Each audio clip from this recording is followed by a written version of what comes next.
자, 여러분 안녕하십니까? 오늘 또 일본의 여러 가지 소식을 전해드리는 시간이 되었습니다. 오늘 날씨는요, 이번 주 토요일서부터는 좀 날씨가 화창하게 한 20도, 한 15, 6도 정도, 20도 정도 될 것으로 예상이 됩니다. 그러나 오늘은 조금 날씨가 쭉 어제 오늘 계속 흐립니다. 좀 비가 오고요. 지금 비가 멈췄습니다만 좀 그 대신에 조금 차가운 이런 쌀쌀한 날씨입니다. 그럼 오늘은 테마와 같은 일본 경제는 어떤 것인가? 지금 망해가는 일본 부채 사상 최고치를 기록했다고 그러죠. 네, 그래서 오늘 테마와 같이 이 내용을 한번 보도록 하겠습니다. 자, 일본의 요미우리 신문입니다. 요미우리 신문에서는 어떻게 나왔는가 하면은요, 이렇게 뉴스 속보로서 이렇게 나오고 있습니다. 1월 무역 수지는 1조 1526억 엔이 적자됐다. 적자는 3개월 만에 이렇게 커다랗게 나와 있습니다만 이것이 뭐 뉴스 속보로 나올 만큼의 일본에는 지금 적자를 계속하고 있죠. 무엇보다도 그 무역이 그러니까 외부에 많이 그 수출을 해야 돈이 들어오고 내수에서도 뒷받침을 해야 되는데 그렇지 못하고 계속 그 적자가 이어지고 있군요. 참 이게 일본 경제는 앞으로 어떻게 되어 가는지 참 이게 앞날이 깜깜합니다. 자, 그럼 또다시 한번 여기를 보도록 하겠습니다. 네, AI에 의해서 한번 알아보도록 하겠습니다. 그러면은 AI에 대해서 어떤 것인가에 대해서 한번 알아보도록 하죠. 또 연합인 포맥스에서 2026년 2월 발표된 일본 재무성 자료에 의하면은요, 2025년 말 기준에 따르면 일본의 국가 부채는 사상 최대치인 1342조 엔, 약 우리 돈으로 1경 2683조 원이라고 합니다. 돌파하여 지속적으로 눈덩이처럼 불어나고 있습니다. 여러분 일경 2683조 원이라는 게 지금 추측이 됩니까? 이게 뭐 알 수 있습니까? 이게 어느 정도 큰 금액인지 참 난리가 났습니다. 네, 일본 부채 현황에 대한 주요 내용은 다음과 같습니다.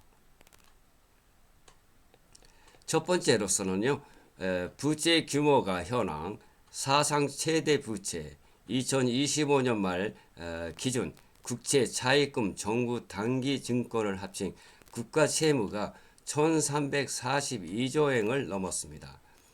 또한 GDP 대비 비율, 일본의 정부 부채는 국내 총생산 GDP 약 230%에서 250% 수준으로 주요 7개국 중 G7이죠. 7개국은 압도적으로 높으며 선진국 중에 최악의 수준입니다. 뭐 여러분도 여러 번 그 소식을 들어서 알고 있으리라고 짐작을 하리라고 생각합니다만 뭐 G7 선진국 최고입니다. 네, 증가 원인 저출산 이게 커다란 원인인 것 같아요.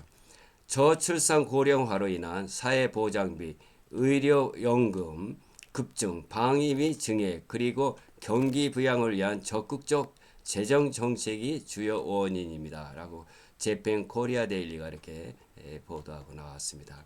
네. 이 고령화 문제가 참 어느 나라가 됐든 이게 문제가 되고 있는데 더더욱 외국으로 그 판매하는 이런 수익은 별로 무역 수지는 발생하지 않고 국내의 그 경제 내수로만 끌어나가려니 이게 뭐 마이너스가 되고 뭐 모든 것에 빵크 상태로 돌입하고 있는 것 같아요. 일본 정부가. 네, 향후 전망은 2026년 이후에 더 늘어난답니다. 2026년도 예산안에서 신규 국채 발행 규모가 2025년도를 넘어설 것으로 전망되어 부채 증가는 멈추지 않을 것으로 보입니다. 이자 부담이 급증하고 있습니다. 그러니까 맨날 매일같이 국채를 발행하다 보면 정부는 빚을 갚아야 되죠. 그러니까 이자가 늘어나갑니다. 물론 그래서 금리 인상 기조가 시작되면서 국채 관련 이자 상환 비용만 290조, 310조 엔대를 기록할 것으로 예상되어 재정 압박이 커지고 있습니다. 또한 돌려막기 심화, 기존 국채를 상환하기 위해서 새로운 국채를 발행하는 차환이 반복되고 있어서 재정 건전성에 대한 우려가 지속적으로 제기되고 있다. AQR컴입니다. 위에서 이렇게 보도가 나와 있습니다. 그래서 결론적으로는 일본의 부채는 경제 규모 GDP의 2배를 훨씬 넘어섰으며 고령화와 금리 상승이라는 이중구 속에서 역대 최고치를 경신하여 계속 증가하고 있습니다. 네. 빌리는 돈이 많은데 갚는 돈이 없고 또 갚기 위해서는 사람이 필요한데 그러니까 일하는 사람이 필요하죠. 그런데 고령화로 일할 사람이 적고 그러다 보니 뭐 이거는 뭐 어떻게 됩니까? 나라가 망하게 되는 겁니다. 네. 그래서 지금으로서는 뭡니까 지금으로서는 가난하다, 망해간다 이렇게 얘기를 해도 감당하고 있는 거는 커다란 원인 두 가지가 있다고 생각합니다. 저는 한 가지는 뭡니까? 일본이 아무리 국채를 발부해서 돈을 국민들에게 빌린다고 하더라도 일본의 기본 인구수가 지금 1억 2천만이 넘습니다. 우리 대한민국은 5천만이 좀 넘죠. 그러니까 우리의 거의 3배까지는 가지 않아도 거의 3배에 가까운 인구를 가지고 있어요. 1억 2천 몇백만이니까 되니까. 그러니까 여기 내부에서 1억 2천만이 쓰고 먹고 쓰고 하는 이런 경제 내수가 발생하기 때문에 그 동남아시아 어느 나라처럼 캄보디아 같은 나라는 뭡니까 조금 넉넉하지 못한 나라이기 때문에 저는 그렇게 알고 있습니다만은 범죄 스캠 이런 범죄 조직을 해서 뭐 관광 수입으로 먹고 사는 뭐 이렇게 신문 뉴스를 많이 보아왔습니다만은 일본은 죽는다 해도 그렇게까지는 밑바닥까지는 가지 않을지언정 왜 내수 1억 2천만이라는 내수가 있기 때문에 그렇게까지 가지 않을지언정 점점 빈부차가 커지게 되고 또한 국채를 빌린다 하더라도 이자가 발생하고 또 아까 말씀드린 것처럼 고령화로 인해서 빚을 갚을 수 있는 그러니까 알기 쉽게 얘기하면은 세금을 낼 수 있는 젊은 층이 없는 거죠. 그러다 보니까 점점 국채를 정부는 어떻게 됩니까? 재정이 필요한데 외국에 대해서 물건을 팔고 무역 수지를 많이 남겨야 되는데 그렇지 못하니까 계속 돈이 모자라면 국채를 그냥 끊어야 되는 겁니다. 국채를 그냥 인쇄를 해서 계속 국채를 정부는 국민들에게 빚을 져야 되는 거죠. 근데 빚을 져도 정부도 어떻게 됩니까? 돈이 없으면 갚지 못하는 게 뻔하지 않습니까? 그런데 일본은 그걸 지금 지탱하지 못하니까 국채를 인쇄를 계속 하고 있습니다만은 내수로서 1억 2천이라는 내수로서 그래도 고생하면서 갖고 있는 것 같아요. 그리고 두 번째 큰 원인으로는 관광 수입이 있죠. 일본이 지금 뭐 사상 최대로 4,200만인가요? 하는 외국인들이 일본을 방문하고 있죠. 방일 관광객이 사상 최다라고 합니다. 근데 이것 딱 두 가지 1억 2천의 내수와 두 번째는 외국으로부터 오는 관광 수입 이것으로 인해서 지금 지탱을 하고 있다. 그런데 지금은 그것으로서 감당을 하고 있지만 앞으로 30년 후에 일본은 어떻게 하겠습니까? 이거 망하죠. 망하게 됩니다. 이게. 예전처럼 잘 나갈 때는 뭐 우리나라 삼성처럼 일본에도 소니나 뭐 도시바, 히다치, 내셔널, 파나소닉인가요? 이런 뭐 엄청 많은 회사가 세계를 주름잡다 하다시피 외국으로서 물건을 많이 팔고 또 외부에서 들어오는 돈이 많이 있었죠. 왜? 무역을 해서 많이 파니까. 네. 그리고 거기다가 또 내수가 있었으니까. 예. 그래서 잘 나갈 때는 그런 것으로서 감당을 해왔지만 지금은 일본은 뭐 성장 동력이라는 게 없습니다. 하나 남은 게 도요다. 도요타 자동차밖에 남아있지 않은데 이것도 뭐 하이브리드 하지만 이제 전기차는 도요타가 지금 거의 뭐 물론 만들고는 있습니다만은 히트를 치지 못하고 있죠. 근데 뭐 그것을 전기차 같은 것도 우리 한국의 현대차나 뭐 이런 것이 뭐 북미나 유럽이나 뭐 남미나 이런 아시아권 내에서도 계속 밀어나가고 있기 때문에 그것도 거의 한국에 뺏겼어요. 그러나 지금 현재로서는 하이브리드가 도에다가 사상 최고로 흑자를 냈다고 하지만은 이것이 전기차를 넘어가게 되면은 도요타도 쓰러지게 되죠. 네. 왜?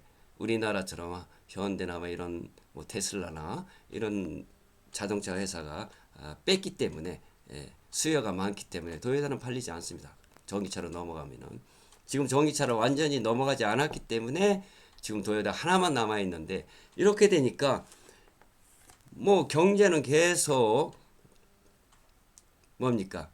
참 암담하죠. 그러다가 정부는 계속 뉴스를 보면은 국민들에게 월급을 올린다고 해도 월급을 올려도 기업이 들어오는 돈이 있어야 올릴 게 아닙니까? 들어오는 돈이 없는데 월급만 올린다고 해서 이 지탱이 됩니까? 안 되죠. 그러다 보니까 일본은 약 한 2, 30년 후에는 캄보디아처럼 뭐 범죄 소굴이 되든가 뭐 이런 그런 것으로 흘러가지 않을까 저 염려가 되고요. 아까도 말씀드렸다시피 지탱하는 거는 뭐 캄보디아하고는 거기까지는 떨어지지 않을 것으로 생각이 돼요. 왜냐? 아까 말씀드렸죠. 내수가 1억 2천만이는 1억 2천만의 인구가 먹고 쓰는 그 금액도 상당하죠. 내수는 그것과 또 두 번째 관광 수입이 있기 때문에 가장 그 동남아시아 어느 나라처럼 밑바닥까지는 가지 않을지언정 참 어려운 참담한 경제 상황으로 될 것으로 이렇게 전망이 됩니다. 이것을 탈피하기 위해서는 외부로 눈을 돌려서 외부 사람들이 그러니까 외국 사람이죠. 외국에서 일본 물건을 좋아하게끔 만들어내고 기술 개발을 하고 이렇게 돼야 되는데 지금 그게 되지 않고 있어요. 일본은 완전 스톱 상태입니다.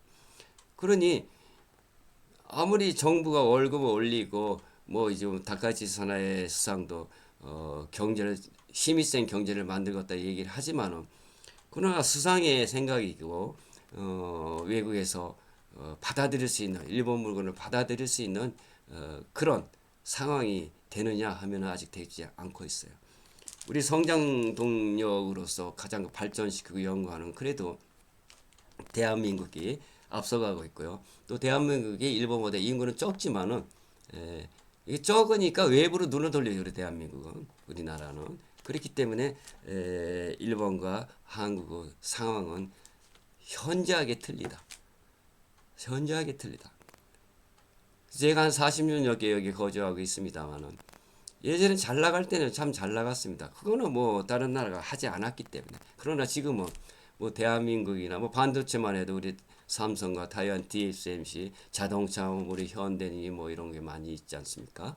근데 일본은 거기에 속에 들어가지 못하고 전부 다가 무너져 버렸죠. 네. 그러다 보니까 일본 경제는 계속 끌고 나가지 못하는 그러니까 20년 30년 후에는 동남아시아 어느 나라처럼 경제는 폭망한다. 일본은 빛이 없다. 희망이 없다. 예, 이렇게 될 것으로 보고요. 전망이 되고요. 그러면 어떻게 되면 일본 사람들이 한국에 가서 일한다고 하는 이런 상황이 전개될 것으로 예상이 됩니다. 예, 그리고 아니면은 이민을 가든가. 네, 그래서 일본은 일본 경제는 폭망하고 앞으로 전망이 없기 때문에 앞으로 그 일본에서 생활하는 사람들은 참 암담하고 그런 상황이 계속 이어질 것으로 상황 판단이 됩니다. 자, 그러면 간단하게 오늘 올림픽 때문에 뉴스가 별로 올라오지 않고 있습니다만은 그래도 여러분께 새로운 소식으로 전해드렸습니다. 그럼 다음 이 시간까지 안녕히 계세요. 사요나라.